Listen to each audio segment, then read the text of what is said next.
हमारा जो जीवन है वो दो चीज़ों से निर्मित होता है। पहला हमारा वजूद और दूसरा वजह। तो पहला वजूद का मतलब है कि हमारे खुद के होने का एहसास, हमारा अस्तित्व। वजूद का मतलब है हमारी चेतना। वजूद का मतलब है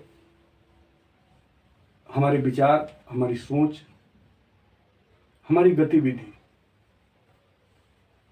वो वजूद का ही एहसास है, हमारे अस्तित्व का ही जो अनुभव है, अनुभूति है, हमारे खुद के होने का जो अनुभव है, वही हमारे भीतर आत्मसम्मान, स्वाभिमान, इन सारी चीजों को जन्म देता है।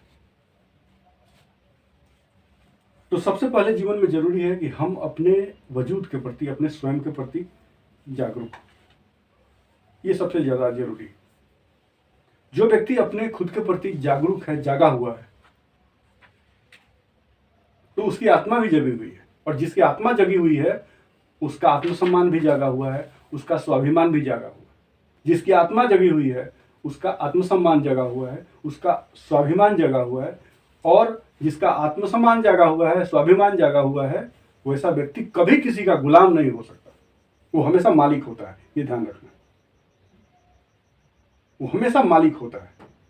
चाहे वो झोपड़ी में रहे तब भी खुद का मालिक रहेगा, चाहे राजमहल में रहे तब भी खुद का मालिक रहेगा। वो गुलाम नहीं हो सकता कभी किसी भी दशा में। और वैसा व्यक्ति अपनी मंजिल भी खुद तय करता है और अपने रास्ते भी खुद बनाता है। तो ध्यान रहे कि जीवन में अगर सफल होना है तो अपने खुद के प्रति जागरूक होना सीखना पड़ेगा। सीखना क्या, होना ही पड़ेगा जागरूक।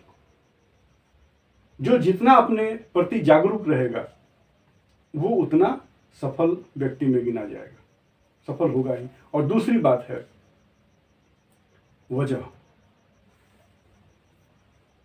अपने वजूद को एक वजह दो। ये आपने भी पढ़ा होगा, मैंने भी पढ़ा है कि हर वजूद की अपनी एक वजह होती है।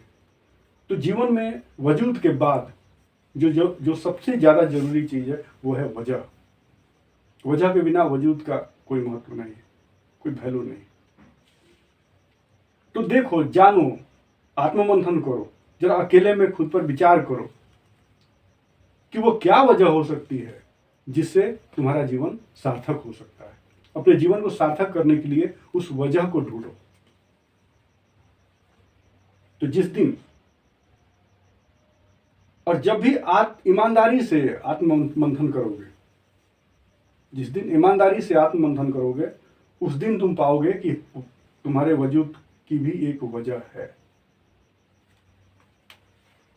और ये स्वाभाविक सी बात है कि जब ईमानदारी से हम अपने बारे में सोचते हैं, बिना पक्ष लिए ईमानदारी से अपने बारे में जब सोचते हैं, आत्ममंथन करते हैं, उस दिन अपने वजूद की वजह खुद ब खुद सामने आ जाती है। और जिस दिन अपने जीने की सही वजह ढूंढ लोगे, उसी दिन तुम पाओगे कि तुम्हारे वजूद को उड़ान भरने के लिए पंख मिल गए।